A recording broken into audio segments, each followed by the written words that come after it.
எல்லாருக்கும் வணக்கம். ரொம்ப கம்பீரமான மேடை, பேச பயமா இருக்கு. ஏன்னா என்னது அரசியல் குரல் இல்ல, கலைஞனோட குரல் இல்ல. ஆனா பேசின அரசியல் ஆயிடுது. கொஞ்சம் கஷ்டம்தான், நிறைய இருக்கு பேசுறதுக்கு.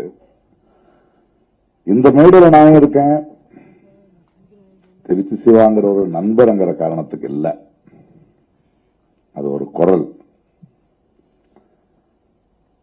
அண்ணா பார்லிமெண்ட்ல இருக்கும்போது நம்ம தமிழ்நாட்டோட முதல் குரல்ல அங்க மெஜாரிட்டி தான் உலகம் சொல்லும் போது ஒரு சொன்னாரா, மெஜாரிட்டி தான் அப்படின்னா காக்கா தானே தேசிய பறவை ஆகணும்னு. கலைஞர் இருக்கிற வரைக்கும் நமக்கு எனக்கு பேச வேண்டிய அவசியம் இல்லை. என்ன போன்றவங்களுக்கு நிம்மதியா இருந்தோம், நமக்காக பேச ஒருத்தர் இருந்தார். அப்பேற்பட்ட குரலோட தொடர்ச்சி தான் சிவா சார் அவர்கள். என்ன வரும்போது கேட்பா, யாரோ ஒருத்தர் கேட்டாங்க, என்ன பிரகாஷ் ரொம்ப தைரியமா உண்மையா பேசுற நீ என்ன?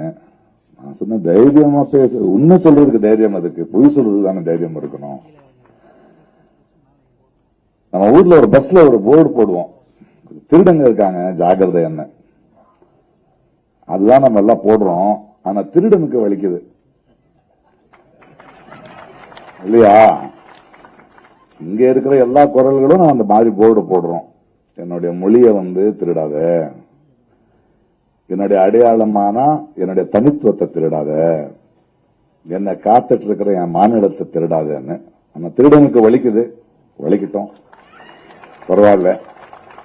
அப்பேற்பட்ட குரல்களோடு இங்க வர்றதும் இந்த நிகழ்ச்சியில நான் நிக்கிறதும் எனக்கு ரொம்ப சந்தோஷமா இருக்கு. அண்ட் எனக்கு நேரம் கிடைக்கல. Congratulations for being the deputy CM.